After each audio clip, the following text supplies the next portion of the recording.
आदरणीय साध संगत जी, प्यार से कहना धन निरंकार जी। आज एक नई साखी के साथ स्वागत है आप सभी को अपने ही चैनल पर। साखी का शीर्षक है गुरु की महिमा। एक संत के साथ कुछ सेवक रहते थे। एक सेवक ने गुरु जी के आगे अरदास की, महाराज जी, मेरी बहन की शादी है, कृपा करें, आप भी साथ चले तो बड़ी कृपा होगी। गुरुजी ने कहा, बेटा देखो, समय बताएगा, हम जा सके तो ठीक है, नहीं तो तुम्हें तो हम जाने ही देंगे। आखिर वह दिन नजदीक आ गया। सेवक ने कहा, गुरुजी, कल सुबह जाऊंगा मैं। गुरुजी ने कहा, ठीक है बेटा। सुबह हो गई। जब सेवक जाने लगा तो गुरुजी ने उसे 5 किलो अनार दिए और कहा, ए ले जा बेटा, भगवान तेरी बहन की शादी ऐसी धूमधाम से करे कि दुनिया याद करे। ऐसी शादी जो हमने कभी देखी ना हो। और साथ में 2 सेवक भेज दिए।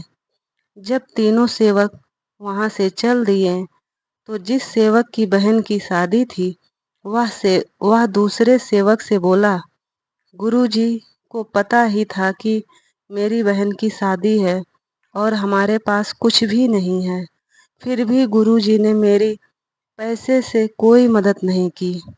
2 दिन के बाद वह अपने घर पहुंच गया। उसका घर राजस्थान के रेतीले इलाके में था। वहां कोई फसल नहीं होती थी। वहां के राजा की लड़की बीमार हो गई। वैद्य ने बताया कि इस लड़की को अनार के रस के साथ यह दवाई दी जाएगी तो यह लड़की ठीक हो जाएगी। राजा ने मुनादी करवा दी, अगर किसी के पास अनार है तो जल्दी लेकर आ जा, राजा को जरूरत है।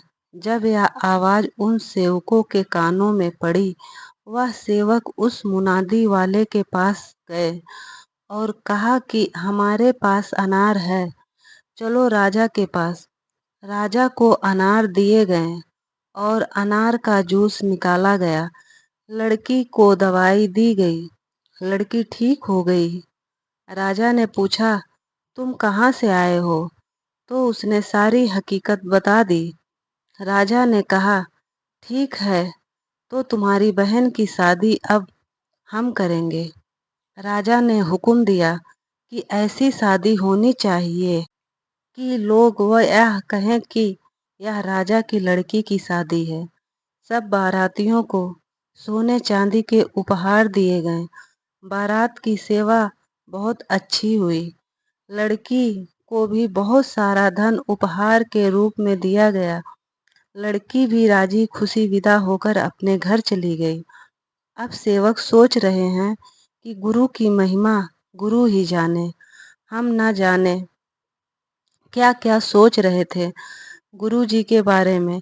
गुरु जी के वचन थे कि जा बेटा, तेरी बहन की शादी ऐसी होगी दुनिया देखेगी। और ऐसा ही हुआ भी। कहानी का सारांश यही है कि संतों के वचन के अंदर बहुत ताकत होती है, लेकिन हम समझते ही नहीं। जो भी वह वचन अपने मुखार बिंद से निकालते हैं वह सत्य सिद्ध हो जाता है। हमें संतों के वचनों के ऊपर अमल करना चाहिए और विश्वास करना चाहिए।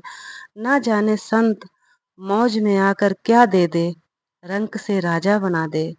साथ संगत जी, प्यार से कहना धन निरंकार जी।